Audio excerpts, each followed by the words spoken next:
Welcome friends. આજનો આપણો topic છે ઘનકોણ સમજાવો. બરાબર, એક એંગલ તમે આગળના લેક્ચરમાં શીખી ગયા હતા સમતલ કોણ. બરાબર, હવે આપણે શું શીખીશું? ઘનકોણ. તો જો મિત્રો થોડું યાદ કરાવી દઉં, સમતલ કોણમાં તમે જોયું હતું કે તમે આવી રીતે વર્તુળની કલ્પના કરતા હતા. બરાબર ને, વર્તુળ ઉપર તમે ચાપ બરાબર કોઈ લઈ લીધો અને એ ચાપના છેડા વિચારો તો કેન્દ્ર આગળ કંઈક એંગલ બનાવતા હતા, એને તમે સમતલ કોણ કીધો. તો વર્તુળમાં જે ખૂણો તમે વ્યાખ્યાયિત કર્યો એ શું છે? સમતલ કોણ. આ 2 ડાયમેન્શનલમાં આપણે વ્યાખ્યાયિત કર્યો હતો. હવે આપણે 3 ડાયમેન્શનલમાં વ્યાખ્યાયિત કરીએ. તો સમજી લો મારી પાસે આ ગોળો છે, અથવા સરળતાથી કહું કે એક તરબૂચ છે. પરફેક્ટ ગોળ હોય એવું એક તરબૂચ છે અને એમાંથી મેં આવા આકારનો એક ટુકડો એમાંથી કાપી લીધો, બરાબર સેન્ટરમાંથી.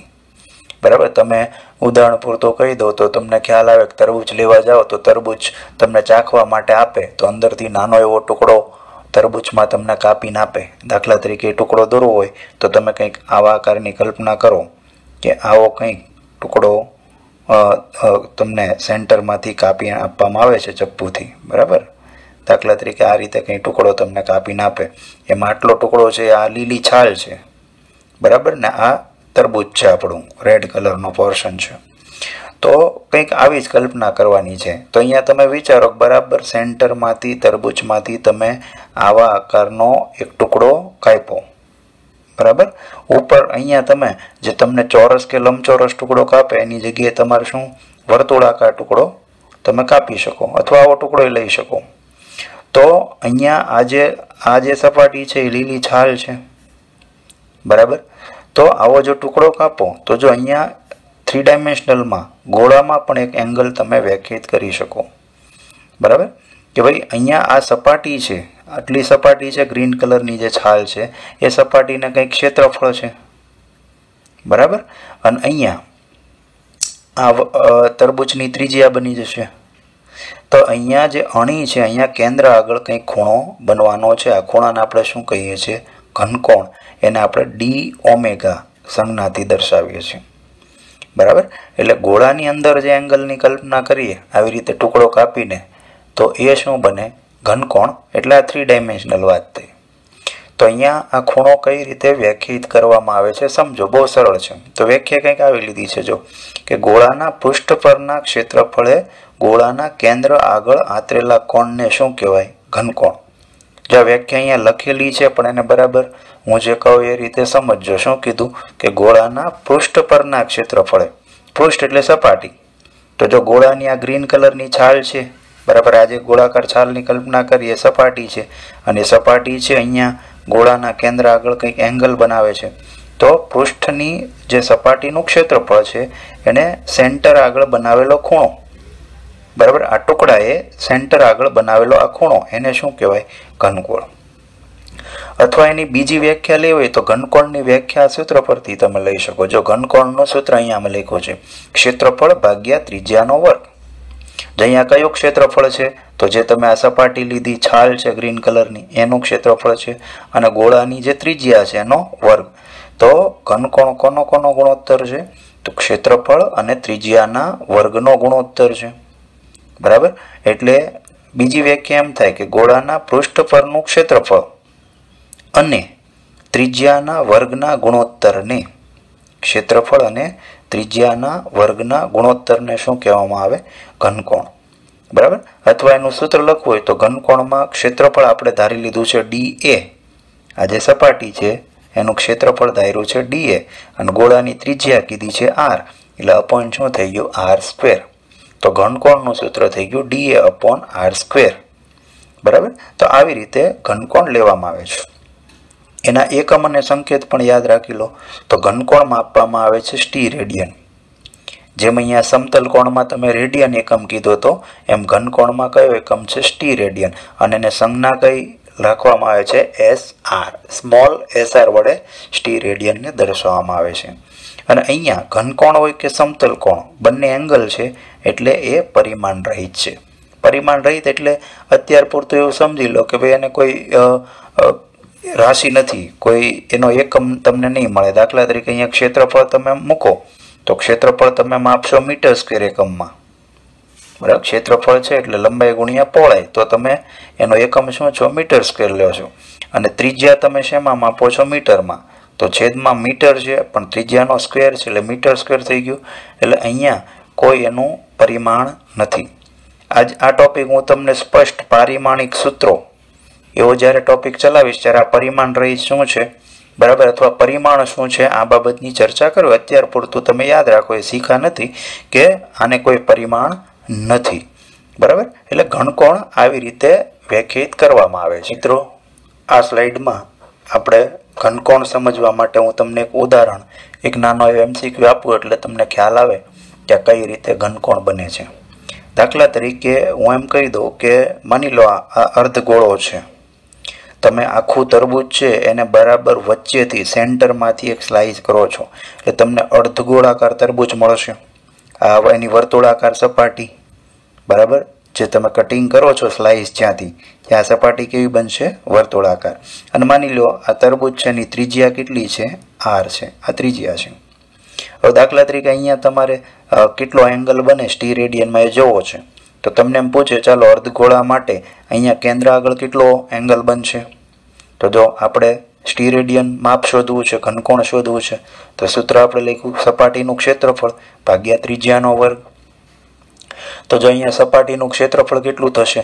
તો જો આપણો અર્ધગોળો છે, બરાબર, તમારે જે લીલી છાલ છે ઉપરની એનું ક્ષેત્રફળ એ આપણી સપાટી બનશે. બરાબર ને, નીચે અહીંયા આ ગોળાકાર ભાગ છે રેડ કલરનો ભાગ બનશે આપણો તરબૂચનો ઘર. બરાબર, તો આ અર્ધગોળાનું ક્ષેત્રફળ કેટલું થશે? 2πr². જો આપણને ખ્યાલ હોવો જોઈએ કે આખો ગોળો હોય, મારી પાસે આખો ગોળો હોય તો આજે અથવા આખું તરબૂચ હોય તો એની લીલી છાલનું ક્ષેત્રફળ કેટલું ટોટલ? તો સમગ્ર ગોળો કહી દો, R ત્રિજ્યાનો છે ઉધારી લો. બરાબર, તો આખા ગોળાનું સપાટીનું ક્ષેત્રફળ થાય 4πr². અહીંયા મારી પાસે સ્લાઇસ છે, અડધો જ ગોળો છે, તો અડધા ગોળાની સપાટીનું ક્ષેત્રફળ શું છે? 2πr². તો ક્ષેત્રફળ થઈ ગયું લીલી છાલનું 2πr², અડધા ગોળા માટે. અને ત્રિજ્યા R પણ એનો સ્ક્વેર છે એટલે R². હવે R² કેન્સલ કરો એટલે કેટલું બન્યું? 2π સ્ટી રેડિયન. એટલે આટલો એંગલ, બરાબર, આ બે ત્રિજ્યા વચ્ચેનો, આ બે ત્રિજ્યા છે એની વચ્ચેનો આટલો એંગલ કેટલો થશે? 2π સ્ટી રેડિયન થશે અર્ધગોળા માટે. હવે જો સમગ્ર ગોળો પૂછ્યો એક આખો ગોળો કહી દો તો આ આખો એંગલ કેટલો થશે? બરાબર, સ્ટી રેડિયનમાં અથવા ઘનકોણમાં. તો જો પાછું સૂત્ર લઈએ ક્ષેત્રફળ, તો આખો ગોળો છે એટલે ક્ષેત્રફળ કેટલું લખ્યું? 4πr². ત્રિજ્યા તો R જ છે એટલે R². તો R² કેન્સલ એટલે કેટલું છું? 4π સ્ટી રેડિયન. એટલે બરાબર યાદ રાખજો, વર્તુળની અંદર તમે રેડિયનમાં માપ લો છો તો અડધું વર્તુળ તમે લો તો એ કેટલા થાય? પાઈ રેડિયન થાય. બરાબર, રેડિયનમાં. અને આખું વર્તુળ લઈ લો તો કેટલું થતું હતું? 2π રેડિયન થતું હતું. બરાબર, પણ એનાથી ઉલટું જો તમે અડધો ગોળો લઈ લો, વર્તુળની ગોળો સ્ટી રેડિયનમાં લઈ લો તો અડધા ગોળા માટે કેટલું થાય? 2π. અને અહીંયા કેટલું થશે? 4π. એટલે રેડિયનના માપ કરતાં એ ડબલ છે. જો તમે પાઈ છે તો 2π, આખા માટે 2π છે તો 4π. તો આવી રીતે સ્ટી રેડિયન એંગલ તમે વ્યાખ્યાયિત કરી શકો. ટૂંકમાં સપાટી જે તમે કલ્પના કરો છો એ સપાટી સેન્ટર આગળ જે ખૂણો બનાવે એને આપણે સ્ટી રેડિયન કહીએ છીએ. ચલો ફ્રેન્ડ્સ, હવે આપણો પ્રશ્ન નંબર 8 એક થિયરી લઈ લઈએ પાછી. બરાબર, સવાલ આવો છે મોટા અંતર માપનના એકમો જણાવો. બરાબર, મોટા અંતર માપનના એકમો. તો જો આપણે અહીંયા અંતર માપન જોઈએ છે, બરાબર, અંતર એટલે લંબાઈ, ડિસ્ટન્સ. તો આપણે અંતર માટે ઘણા બધા એકમો વાપરીએ છીએ. તમે અંતર કયા એકમમાં માપો છો? ભાઈ તમે મીટરમાં માપો છો, કિલોમીટરમાં માપો છો, બરાબર, પણ અહીંયા આપણે મોટા અંતર માપન લઈએ છીએ. આ કિલોમીટર એકમ છે. જ્યારે તમે ગ્રહો વચ્ચેના અંતરો માપતા હોય, બે ગ્રહો છે, બે સ્ટાર વચ્ચેના અંતર માપતા હોય ત્યારે આ મીટર, કિલોમીટર, બરાબર, માઇલ અંતર માપો છો, એ બહુ નાના એકમ થઈ જાય. એટલે ખૂબ જ મોટું અંતર માપવા માટે વૈજ્ઞાનિકોએ જુદા જુદા એકમો વ્યાખ્યાયિત કર્યા છે. એકમો પાછળની ધારણા શું છે, એકમો કઈ રીતે લેવામાં આવે છે એ સમજો. બરાબર, તો પહેલા બે નાના એકમ જોઈ લઈએ. આ સીધા તમારે યાદ રાખવાના છે MCQ માટે કે ભાઈ એક અંતરનો એકમ છે ફર્મી, એને આપણે કહીશું FM. બરાબર, ફર્મી અથવા સંજ્ઞામાં શું દર્શાવશું? FM. તો એક ફર્મી એટલે કેટલા મીટર થાય? 10⁻15 મીટર. જો આ માપ ખૂબ જ સૂક્ષ્મ છે, 10⁻15 મીટર છે. બરાબર, એટલે નોર્મલી જ્યારે તમે ન્યુક્લિયસ માપતા હોય, બરાબર, પરમાણુનું કેન્દ્ર એને તમે ન્યુક્લિયસ કહો છો, એકદમ સૂક્ષ્મ, તો આ ક્રમના અંતર તમે માપતા હોય ત્યારે એ ફર્મી એકમમાં માપવામાં આવે છે. બરાબર, આપણે જુદા જુદા માપ માટે, જુદા જુદા કદ માટે જુદા જુદા એકમો માપીએ છીએ. બધા જ એકમો નથી વપરાતા. બરાબર, જ્યારે મોટો એકમ હોય, મોટું માપ માપવાનું હોય ત્યારે મોટા એકમ હોય, સૂક્ષ્મ માપ માટે સૂક્ષ્મ એકમો હોય. તો ફર્મી 10⁻15 મીટર સૂક્ષ્મ માપ માટે છે. એ જ રીતે એંગસ્ટ્રોમ તમે શીખી ગયા છો. બરાબર, તો એક એંગસ્ટ્રોમ એટલે કેટલું? 10⁻10 મીટર. એટલે માપ યાદ રાખજો, એંગસ્ટ્રોમ એટલે 10⁻10 મીટર અને ફર્મી એટલે 10⁻15. ટૂંકમાં એંગસ્ટ્રોમ કરતાંય ફર્મી નાનું છે, -15 છે. હવે આપણે મોટા એકમોની વાત કરીએ, આ નાના એકમોની વાત થઈ. તેમાં પહેલું માપ છે AU. મિત્રો, AU એટલે પૂરું નામ છે એસ્ટ્રોનોમિકલ યુનિટ. બરાબર, એસ્ટ્રોનોમિકલ યુનિટ. એસ્ટ્રોનોમિકલ એટલે ખગોળશાસ્ત્રમાં એકમ, યુનિટ માપવામાં આવે છે. બરાબર, કોને આપણે એક AU કહીશું? તો જો વ્યાખ્યા આવી છે કે સૂર્ય અને પૃથ્વી વચ્ચેના અંતરને શું કહેવાય? એક AU. બરાબર, સૂર્ય અને પૃથ્વી વચ્ચેનું ડિસ્ટન્સ. બરાબર, દાખલા તરીકે તમે વિચારો, આપણને ખબર છે સૂર્યમંડળમાં કે આ સૂર્ય છે, એની આજુબાજુ પૃથ્વી વર્તુળાકાર કક્ષામાં ભ્રમણ કરે છે. તો અત્યારે સૂર્ય અને પૃથ્વી વચ્ચેનું કંઈ ડિસ્ટન્સ છે, તો આ જે ડિસ્ટન્સ છે એને આપણે શું કહી દીધું? એક AU. બરાબર, અને આ કેટલું છે? સૂર્ય અને પૃથ્વી વચ્ચેનું ડિસ્ટન્સ મીટરમાં કેટલું છે? તો આપણે કહીએ કે એ મીટરમાં કેટલું છે? 1.496 ગુણ્યા 10⁻11 મીટર. બરાબર, આટલા મીટર અંતરે સૂર્ય અને પૃથ્વી રહેલા છે અને આ માપને જ આપણે શું કહીએ છીએ? એક AU તરીકે ઓળખીએ છીએ. એટલે આ માપ યાદ રાખજો. બરાબર, આ જેટલા માપ છે એ બધી આપણે દાખલામાં જરૂર પડશે. ફરીથી એક AU એટલે મીટરમાં કેટલા? તો એક એસ્ટ્રોનોમિકલ યુનિટ બરાબર 1.496 ગુણ્યા 10⁻11 મીટર લેવામાં આવે છે. બરાબર, જે સૂર્ય અને પૃથ્વી વચ્ચેનું ડિસ્ટન્સ છે. અથવા પૃથ્વીની કક્ષાની ત્રિજ્યા પણ બને. પૃથ્વી આટલી ત્રિજ્યાના વર્તુળાકાર માર્ગમાં ફરે છે સૂર્યથી દૂર રહીને, તો આમે તમે યાદ રાખી શકો. બીજો જે એકમ છે અગત્યનો એ છે પ્રકાશ વર્ષ. બરાબર, આપણે કહીશું LY, લાઇટ યર. બરાબર, આ એકમ 10માં તમે શીખા છો, કદાચ તમને ખ્યાલ છે કે નહીં, કે પ્રકાશને આધારે ગણવામાં આવે. તો જો પ્રકાશ વર્ષની વ્યાખ્યા શું છે કે પ્રકાશે એક વર્ષમાં 3 ગુણ્યા 10⁸ મીટર પર સેકન્ડ જેટલી ઝડપથી કાપેલું અંતર એટલે કેટલું? એક પ્રકાશ વર્ષ. બરાબર, ટૂંકમાં પ્રકાશે એક વર્ષમાં કાપેલું અંતર એને આપણે એક પ્રકાશ વર્ષ કહીએ છીએ. હવે આપણને એમ થાય કે પ્રકાશ દુનિયામાં સૌથી વધારે સ્પીડ તમે લ્યો છો અત્યારે ફિઝિક્સમાં, તો એ પ્રકાશની છે. બરાબર, તમને ખ્યાલ છે પ્રકાશની સ્પીડ કેટલી છે? તો જો પ્રકાશ માટે એમ કહેવાય છે કે પ્રકાશ એક સેકન્ડમાં 3 ગુણ્યા 10⁸ મીટર જેટલું અંતર કાપે. જો અહીંયા સ્પીડ લખી 3 ગુણ્યા 10⁸ મીટર સેકન્ડ ઇનવર્સ અથવા મીટર પર સેકન્ડ.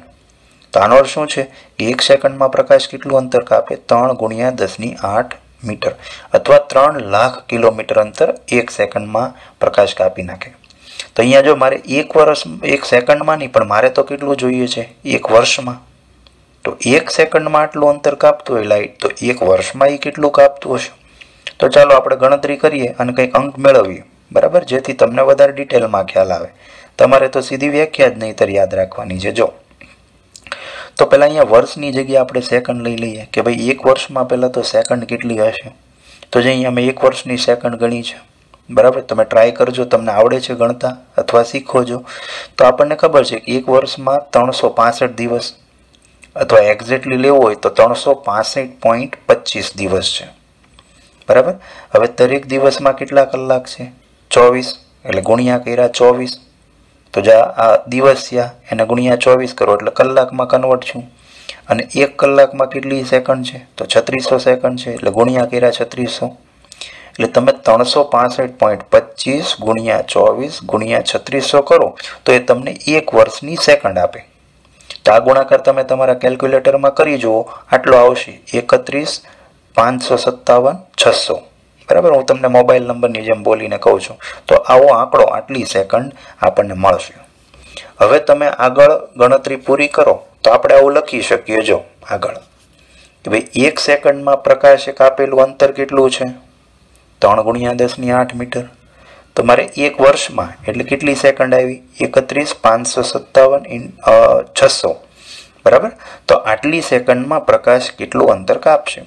તો જો આ ગુણાકાર કરવો પડશે. 31,557,600 ગુણ્યા તમારો આંકડો આવ્યો 3 ગુણ્યા 10⁸ મીટર. બરાબર, તો એ આંકડો થશે 9.46 ગુણ્યા 10⁻15 મીટર. બરાબર, તો આટલું અંતર આપણો પ્રકાશ 1 વર્ષમાં કાપે. એટલે જો એ અંતર અહીંયા મેં છાપી દીધું છે, 1 લાઇટ યર પ્રકાશ યર્સ બરાબર કેટલા? 9.46 ગુણ્યા 10⁻15 મીટર. બરાબર, મેં તમને સાબિતી આપી, સાબિતી યાદ ન રહી તો કંઈ નહીં, પણ આંકડો યાદ રાખજો. 1 પ્રકાશ વર્ષ એટલે કેટલા મીટર? 9.46 ગુણ્યા 10⁻15 મીટર.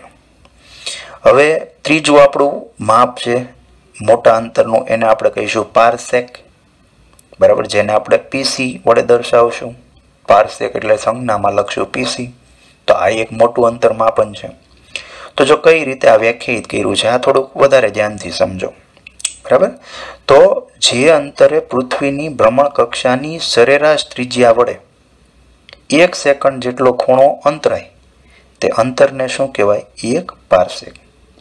બરાબર, શું કીધું? જે અંતરે પૃથ્વીની ભ્રમણ કક્ષાની સરેરાશ ત્રિજ્યા વડે 1 સેકન્ડ જેટલો ખૂણો અંતરાય.